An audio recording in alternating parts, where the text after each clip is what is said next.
bahwa pendidikan bagi umat manusia ini merupakan kekuatan mutlak yang harus dipenuhi sepanjang hayat. Tanpa pendidikan sama sekali mustahil manusia dapat hidup berkembang sejalan dengan aspirasi dan cita-cita untuk maju. Kemudian pentingnya pendidikan ya, dalam Islam sebagaimana firman Allah dalam surat At-Taubah ayat 122, wa makanal mu'minuna liyanfiru kafah walaula nafaru min kulli firqatin minhum ta'ifatan liyatafaqahu fid-din waliyundiru qaumahum idza raja'u ilaihim la'allahum yahdzarun. Tidak sepatutnya bagi mukminin itu pergi semuanya ke medan perang. Mengapa tidak pergi dari tiap-tiap golongan di antara mereka beberapa orang untuk memperdalam pengetahuan mereka tentang agama dan untuk memberi peringatan kepada kaumnya apabila mereka telah kembali kepadanya supaya mereka itu dapat menjaga dirinya. Pengertian pendidikan sendiri adalah usaha sadar dan terencana untuk mewujudkan suasana belajar dan proses pembelajaran agar peserta didik secara aktif mengembangkan potensi dirinya untuk memiliki kekuatan spiritual, keagamaan, kemudian pengendalian diri, kepribadian, kecerdasan, juga akhlak mulia, dan keterampilan yang diperlukan bagi dirinya, masyarakat, dan negara. Kemudian merebaknya isu-isu moral ya, di kalangan remaja seperti penggunaan narkoba, obat-obat terlarang, tawuran antar pelajar, pornografi, perkosa, merusak milik orang, barang milik orang lain, perampasan, penipuan, kemudian penganiayaan, perjudian, pembunuhan, dan lain-lain, sudah menjadi masalah yang sampai saat ini belum dapat diatasi secara tuntas. Akibat yang ditimbulkan cukup serius dan tidak dapat lagi dianggap suatu persoalan yang sederhana, karena memang tindakan-tindakan tersebut sudah menjurus pada tindakan kriminal. Nah, kondisi ini sangat memprihatinkan masyarakat, khususnya orang tua dan para pendidik. Sebab pelaku-pelaku beserta korbannya adalah kaum remaja, terutama para pelajar dan mahasiswa. Selain itu, komunikasi secara verbal pada anak itu semakin berkurang dan cenderung egoisentris. Maka dari itu, perlu adanya pengendalian yang bisa menanggulangi masalah kemerosotan moral tersebut. Pembiasaan sangatlah penting untuk digunakan sebagai pendidikan dan pembelajaran yang disertai juga dengan penanaman nilai-nilai karakter. Nah, dalam ajaran Islam, pendidikan untuk membina kepribadian dan pembentukan karakter atau akhlak mulia kepada generasi muda sangat dibutuhkan, karena sebagai generasi penerus yang nantinya akan memegang masa depan bangsa dan agama. Pendidikan karakter atau akhlak bukan hanya diperlukan di sekolah, tapi diperlukan juga di rumah dan di lingkungan sosial agar bisa mencapai maksud dari arti pendidikan tersebut tidaklah mudah. Semua itu butuh proses dan diperlukan juga usaha yang sungguh-sungguh. Nah, kemudian potensi akademik seorang itu harus diimbangi dengan perilaku yang baik pula. Proses pembinaan kepribadian seorang ini dapat dilakukan melalui berbagai cara. Salah satunya adalah melalui sistem pendidikan di pondok pesantren yang merupakan lembaga sosial yang memiliki fokus utama pada pembentukan akhlak atau karakter peserta didik, selain mendapatkan pengetahuan umum di sekolah. Akan tetapi, pada realitanya peserta didik lebih banyak menghabiskan waktunya di luar sekolah dalam menjalani rutinitas sehari-hari. Nah, di sini peran pendidikan pembiasaan melalui suatu sistem pondok pesantren dalam menanamkan akhlak peserta didik yang pada akhirnya akan membentuk peserta didik yang berkarakter dan menjadi generasi penerus bangsa yang penting.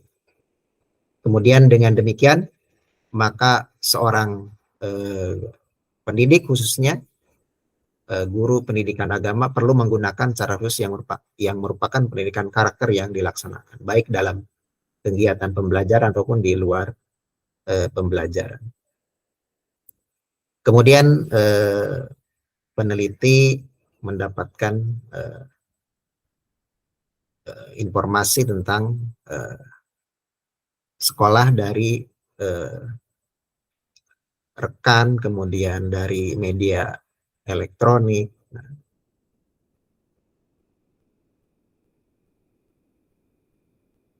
Nah, fokus pada peneliti adalah berdasarkan paparan konteks penelitian, maka penelitian ini adalah implementasi pembelajaran berbasis pondok pesantren dalam pembentukan akhlak siswa di MTS Nurul Amal dan MTS SA Bina Rahmah Bogor. Adapun pertanyaan penelitian sebagai berikut: bagaimana pendekatan pembelajaran PAI berbasis pondok pesantren dalam pembentukan akhlak, kemudian metode pembelajaran PAI, kemudian bagaimana evaluasi pembelajaran PAI.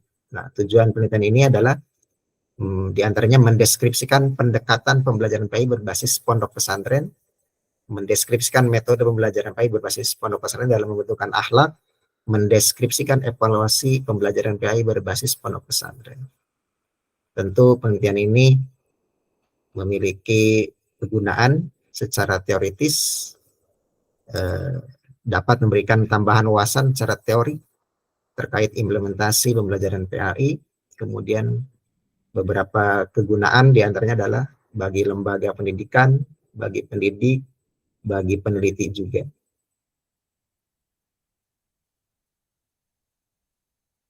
Kemudian dalam sistematika tesis ini terdiri dari 6 bab, ya. Masing-masing bab dari beberapa subbab, dan sebelum masuk bab, memang bagian bab ini seperti biasa terdiri dari pendahuluan, kemudian bab kedua kajian pustaka, metode penelitian, bab ketiga, bab keempat hasil penelitian, bab kelima pembahasan, dan bab ke-6 penutup. Tentu metode yang digunakan dalam penelitian ini adalah deskriptif, ya. Seperti itu.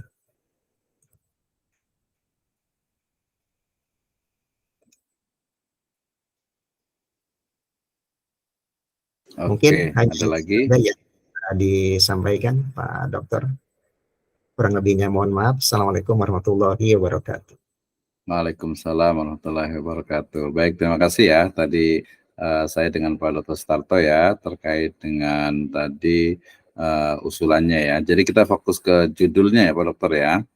Nah, jadi judul di sini mau diteliti itu apa? Tadi kan sebenarnya lebih kurang itu hampir mirip tuh ya. Jadi ada implementasi pembelajaran, kemudian juga ada model pembelajaran. Di sini ada 3 tuh, ada pendekatan, ada metode, ada evaluasi. Nah, nanti kalau dalam teori kurikulum ini semuanya jadi satu, itu namanya kurikulum sebenarnya itu.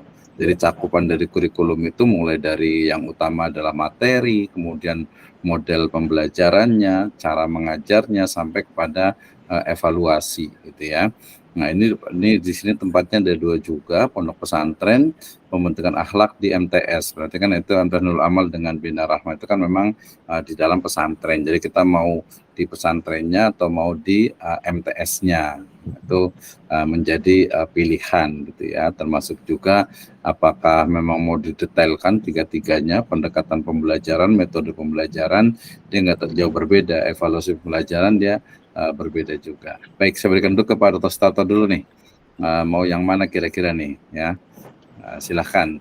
Jadi kita fokus ke judulnya dulu saja karena ini masih belum fokus memang nih. Silahkan Pak Dr. Starto. Ya, ini Pak Mulki. Yang pertama MTS Nurul Amal itu ada pesantrennya nggak? Iya, ada. Ada. Kemudian yang kedua MTS apa? SA apa itu maksudnya? Bina. SA itu satu atap Pak Dokter. Oh, satu atap. Ya. Itu ada pesantrennya? Ada.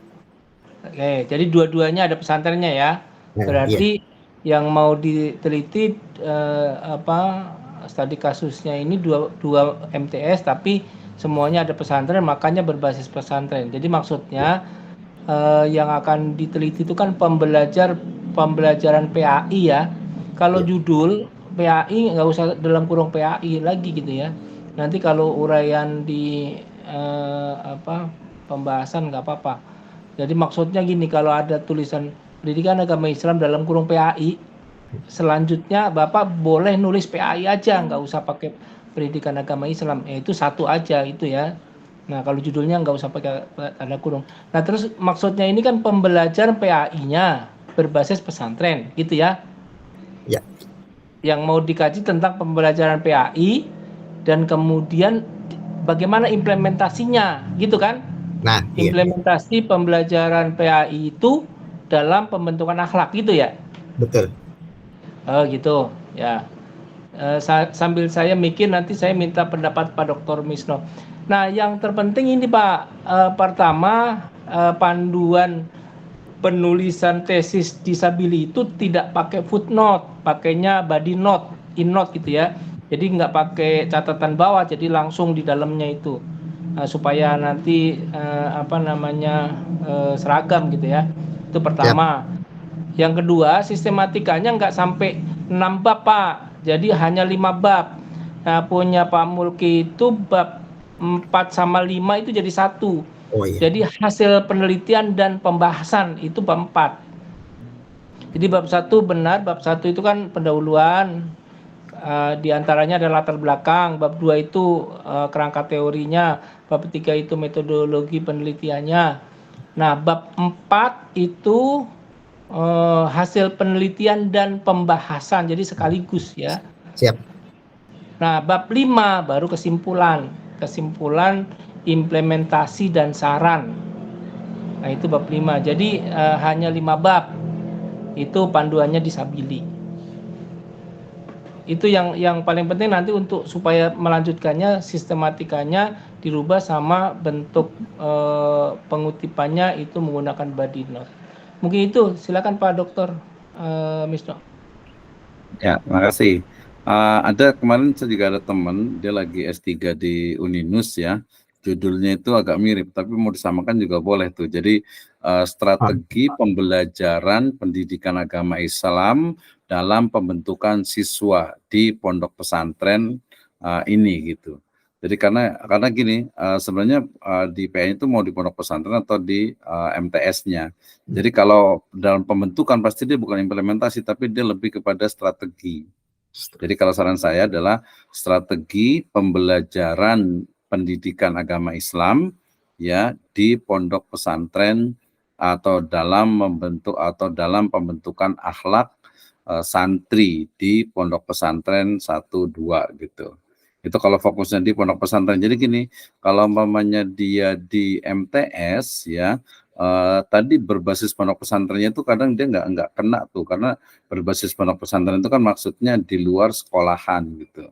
Jadi apa nih yang dilakukan di luar sekolahan dalam pembentukan akhlak siswa. Jadi lebih kepada sebenarnya titik tekannya itu adalah pembelajaran di luar di luar sekolah formalnya di kelasnya itu sebenarnya kalau berbasis pondok pesantren gitu. Jadi tinggal mau milih yang mana sih. Kalau saran saya udahlah ke pondok pesantren aja nggak apa-apa. Jadi agak mirip nih. Jadi strategi pembelajaran pendidikan agama Islam dalam pembentukan akhlak santri di pondok pesantren A dan B gitu. Ya. Nah, itu jadi dia langsung menguji. Jadi strategi yang dilakukan oleh pondok pesantren itu seperti apa dalam pembentukan. Sebenarnya bisa pembentukan atau sebenarnya lebih cenderung peningkatan ya. Kalau pembentukan berarti kan dibentuk seolah-olah itu tidak ada gitu kan. Padahal itu kan ada kata-katanya itu li utamima. Li utamima kan berarti bukan berarti membentuk, tapi menyempurnakan atau meningkatkan gitu. Jadi strategi pembelajaran pendidikan agama Islam dalam peningkatan akhlak siswa di pondok pesantren A dan B. Nah, peningkatannya ini bisa dilihat dari mana? Karena PAI ya bisa dilihat yang paling simpel aja sebenarnya, kalau di pondok pesantren itu dia punya misalnya buku pedoman santri misalnya gitu ya, penilaian santri, akhlak terutama itu bisa diambil dari situ. Tapi kalau memang tidak ada, kita bisa batasi pada mata pelajaran akidah akhlak gitu ya. Nah, sebenarnya kalau yang lebih bagus itu adalah tadi ada laporan akhlak santri. Ada nggak di situ ada laporan akhlak santri? Paling di Di rapot ada mungkin Pak Dokter ya. Kalau di rapot mata pelajaran akidah Iya. akhlak biasanya, Ah, atau mungkin ada adab atau apa gitu. Kalau laporan Mhm. mungkin sifatnya ke ini ya, hasil belajar ini. Laporan hasil belajar mungkin ada di situ. Iya, kalau Ada. hasil belajar tadi di rapot, Nah, maksud saya itu iya. di pondok pesantrennya itu ada atau tidak gitu. Hmm, Ada atau tidak. Jadi ini kan di pondok pesantren jadi dia lebih luas gitu. Kalau umpamanya di MTS itu biasanya ya otomatis yang dibahas sebenarnya yang di pesantrennya juga, malah iya. MTS itu nggak terlalu kelihatan karena hanya model pembelajaran gitu. Nah tadi saya setuju pesantrennya tetap 2 ya, jangan 1 gitu, sehingga Hmm, tahu jadi strateginya seperti apa sih agar akhlak siswa itu dia meningkat gitu kan. Nah, tentu saja di situ di awalnya itu disebutkan bahwa ada beberapa siswa itu yang masuk itu mungkin akhlaknya kurang bagus gitu ya. Jadi setelah masuk pesantren ya alhamdulillah ada peningkatan lah gitu ya. Nanti ada indikatornya, barometernya, ukurannya itu apa, akhlaknya itu meningkat gitu. Nah, itu makanya di situ definisi akhlak harus dijelaskan. Nah, seperti apa? Apakah mungkin dari sisi tadi hanya nilai saja gitu ya. Sebenarnya kalau ada sedikit kritik, kalau nilai saja ya sayang sebenarnya. iya. Cuma nilai kan nilai belum tentu walaupun bisa gitu ya. Tapi nanti mungkin ada interview juga, Nilai. ada wawancara juga gitu ya. Kalau nilai kan Itu kalau subjektif umpamanya gitu ya. kualitatif. Kalau kuantitatif bisa saja pengaruh pengasuhan dan lingkungan terhadap akhlak atau terhadap hasil belajar siswa di bidang akhlak atau akidah akhlak, itu bisa juga tuh kalau mau pakai kuantitatif ya. Jadi pilihannya sudah 2 bagus, saran saya pesantren saja. Kemudian kalau Pesantren. mau kuantitatif juga sangat mungkin. Kalau kuantitatif berarti ya pakai yang pesantren bisa, atau yang MTS juga bisa juga. Gitu. Gimana Pak Dr. Stato? Oke, jadi pesantren dulu Pak. Nah, kalau Mm-mm. sekarang MTS-nya kan diganti pesantren. Ya, Jadi mau pesantren, nama pesantrennya apa Pak? Di pondok pesantren Al Irfan. Al Irfan apa Irfan? Irfan. F. F. Irfan. Irfan. Iya. Ya, Irfan dan Markazul Quran 2. Markazul Quran. Quran. Iya. Bina Rahmah apa? Itu MTS-nya. Oh, berarti gini ya, di Pondok Pesantren Al Irfan dan Markazul Quran Pamijahan Bogor gitu ya. Iya. Mm-mm. Ikut tempatnya. Nah, sekarang strategi pembelajaran pendidikan agama Islam. Nah, pendidikan agama Islam itu biasanya istilah mata pelajaran di pendidikan umum seperti di SMA, SMP, SD. Kalau di pondok pesantren itu mencakup banyak mata pelajaran gitu ya. Nah, daripada terlalu banyak, pendidikan agama Islamnya diganti aja satu pelajaran, misalnya yang terkait dengan Akidah. yang terkait dengan akhlak apa? Akidah Berarti akhlak. Akidah akidah akhlak. akhlak. Akidah akhlak. Nah, berarti strategi pembelajaran akidah akhlak dalam meningkatkan akhlak mulia, gitu ya. Mm-mm. Nah, biar cepat aja, kalau maunya kualitatif ya nggak apa-apa. Berarti strategi pembelajaran akidah akhlak dalam meningkatkan akhlak mulia santri di Pondok Pesantren Al Irfan dan Markazul Quran Pamijahan Bogor, gitu ya. Ya, betul. Oke, gitu Pak Mm-mm. Mulki. Ya, Pak Dokter. Nah, sepakat ya. Kalau Diulang udah ya. sepakat ini, Diulang ya. Strategi ya. pembelajaran akidah akhlak dalam meningkatkan akhlak santri di Pondok Pesantren Al Irfan dan Markazul Quran Pamijahan Bogor. Ya. Nah, itu nanti berarti yang harus dibahas teorinya di bab 2 itu, apa itu strategi, apa itu pembelajaran, apa itu akidah akhlak, apa itu akhlak mulia, gitu ya. Itu dibahas semua teori-teorinya gitu ya. Kemudian bagaimana meningkatkannya, itu hasilnya nanti di bab 4. Intinya tadi sudah perubahannya tidak footnote, kemudian hanya 5 bab. Saya kira itu dari saya, Pak Dokter. Silakan lanjut, Pak. Ya, jadi tadi strategi pembelajaran, ya strategi pembelajaran akidah akhlak. Berarti di situ ada dua tuh. Yang pertama adalah model pembelajaran yang ada di kelasnya, MTS-nya itu, gitu ya, bisa spesifikkan di MTS-nya. Setelah itu baru ekstrakurikuler atau apa yang mendukung dari pembelajaran akidah akhlak itu. Misalnya mungkin ada suruh wajib zikir pagi petang gitu ya, atau zikir setelah sholat gitu ya, atau mungkin misalnya apalah akhlak Rasul atau apa gitu kan, banyak tuh. Masing-masing pesantren itu nanti dianalisis gitu ya, termasuk juga mungkin ada punishment-nya gitu ya, ada ekopnya, ada reward-nya gitu kan.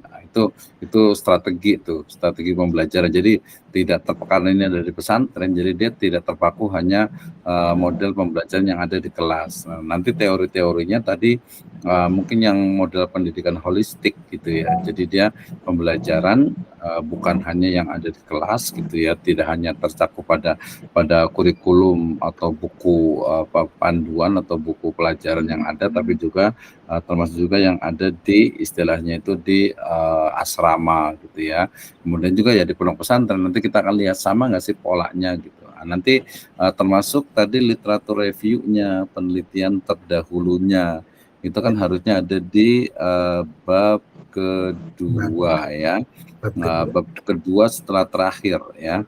Setelah terakhir. Nah ini kayaknya masih belum ya, ini kan baru sampai karakter, tapi udah 58, udah banyak juga. Kalau kualitatif kelebihannya memang begitu sih, jadi harus banyak, walaupun sebenarnya nanti lebih spesifik sebenarnya itu. Jadi nanti ditambahkan dengan literatur review atau kajian yang relevan yang terdahulu itu terkait dengan strategi pembentukan akhlak. Sebenarnya sama aja itu kata-katanya, cuma beda. Jadi strategi pondok pesantren dalam peningkatan akhlak siswa, akhlak santri gitu. Nah, seperti apa sebenarnya? Nanti kita bandingkan, oh ternyata udah banyak juga nih. Cuman yang di situ di Markasul Quran dengan Al-Irfan itu belum ada. Jadi lebih nanti untuk meningkatkan, oh ada kelebihannya ini, kekurangannya ini, dan lain sebagainya. Itu ya. Itu di bab keduanya. Bab tiganya ini kajiannya juga lapangan juga ini, karena dia bukan hanya library research ya, tapi juga di lapangan. Bahkan memang di lapangan lebih banyak nanti adalah observasi dan juga observasi dan interview atau wawancara. Termasuk juga studi dokumen. Misalnya studi dokumen itu misalnya di Markasul Quran kan ada aturan tuh. Misalnya yang terkait dengan akhlak, aturannya apa saja gitu kan. Nah itu menjadi sumber triangulasinya untuk validitas datanya, kesahihan datanya itu melalui yang paling gampang itu ya triangulasi, atau mungkin cek member atau member cek juga bisa juga. Jadi sebenarnya intinya penelitian ini walaupun orang dalam gitu, tapi kan yang baca itu kan orang luar gitu ya, orang luar. Jadi yang ditanyakan selalu ini datanya valid atau tidak. Misalnya ada detail dituliskan, misalnya kalau dia misalnya nih ya, ya naudzubillah, misalnya qadarullah ada yang mungkin mencuri gitu, misalnya ada santri yang mencuri nih, iqobnya apa nih, hukumannya, gitu. Ada pernah ada kasus nggak di sana gitu, ada yang ini gitu? Kalau kasus sih mungkin ada ya. Nah itu ada kan, walaupun belum ada tapi kan mungkin aturannya ada. Iya. Nah aturan, jadi adab itu kan tadi harus ada aturannya. Nah seperti apa? Jadi tadi misalnya nih ya, jawabannya itu adalah strateginya adalah pertama dengan membuat atau dengan menyusun pedoman akhlak santri misalnya, atau tata tertib santri misalnya, itu bagian dari strategi. Kemudian yang kedua adanya iqab gitu ya, adanya hukuman bagi yang melanggar. Kemudian itu mungkin ada juga rewardnya bagi santri yang akhlaknya itu bagus gitu. Bisa juga seperti itu gitu. Jadi itu bagian dari strategi. Termasuk juga mungkin ustadznya nih harusnya itu seperti apa ustadznya itu. Termasuk juga dari sisi pakaian gitu. Itu bagian juga dari adab. Jadi kita harus paham dulu tentang adab, akhlak itu seperti apa ruang lingkupnya gitu. Ya, jadi dari situ dulu strategi untuk pembelajaran akidah akhlak dalam peningkatan akhlak santri di Pondok Pesantren Al Irfan dan Pondok Pesantren dan Markasul Quran Pamijahan Bogor. Itu luas itu kebetulan ada teman juga bikin 2 pesantren juga di Cibinong itu, dia tesis disertasi di Uninus itu pembahasannya ya harus luas gitu. Ini master ya di bawahnya sedikit lah, tapi minimal bisa menginginkan. Nanti termasuk juga nanti di lampiran itu ada foto-fotonya dan juga tadi ada dokumen-dokumen yang mendukung bahwa ini benar loh, memang strateginya di Barkas Syukuran seperti ini, di Alirfan seperti ini. Baik, terima kasih itu Desa ya udah 9.50 nih. Kasihan nanti. Ya ada lagi Pak Lutfi? Gimana Pak Ustadz Muhli, paham ya? Ya, Udah paham? alhamdulillah. Ada sedikit Kalau gambaran. sudah paham, saya kira cukup, tinggal dilanjutkan nanti. Siap. Latar Berarti belakangnya latar belakang diubah lagi ya, Pak Dokter? diperbaiki lah sesuai dengan judul, berarti ada kata-kata strategi. Kalau masalahnya tadi bagus sih, nggak masalah kalau masalahnya kan. Nah, cuman nanti teori-teorinya kan yang dibahas kan strateginya ya. Ya. Strategi dan kaitan akhlaknya sama, berarti masalahnya kan tentang akhlak. Nggak berubah, masalahnya kan tentang akhlak, nggak berubah. Variabel Y-nya ya, atau fokus masalahnya. Jadi yang berubah ya, dilengkapi. Jadi bukan pembelajarannya saja tapi strategi pembelajarannya. Kemudian dirubah yang memang rubah totalnya. Kalau tadinya MTS, nah ini pesantrennya. Itu paling. Saya kira itu cukup. Silakan kalau Ya, udah paham nanti tinggal dilanjutkan, silakan ditutup. Ya, baik, terima kasih. Silakan Pak Muki, ada pertanyaan atau mau ditutup, silakan. Mungkin ditutup saja Pak Dokter, karena waktu Ya udah, nanti malam. bisa konsultasi ke Pak Dr. Starto, bisa ke Siap. saya juga. Ya. Intinya sih gampang aja lah. Nanti kita tinggal tentukan Pak Dr. Starto ya kapan ujiannya gitu kan ya. Nah, nanti tinggal tulis saja. Nanti dengan biar ada temennya. Kalau menurut saya sih 2 pekan 1 bulan paling lama itu udah bisa selesai. Cukup 2 Mudah-mudahan. pekan lah ya. 2 Amin. pekan insya Allah bisa selesai. Ya. Baik, terima kasih. Jazakumullahu khairan. Terima kasih atas kehadirannya. Kita tutup dengan alhamdulillah dan doa kafatul majelis. Alhamdulillahirabbil alamin. Subhanakallahumma wa la ilaha illa anta astaghfiruka wa atubu ilaik. Assalamualaikum warahmatullahi wabarakatuh. Waalaikumsalam Ya, warahmatullahi terima kasih Pak wabarakatuh. Dokter. Oke. Ya, sip.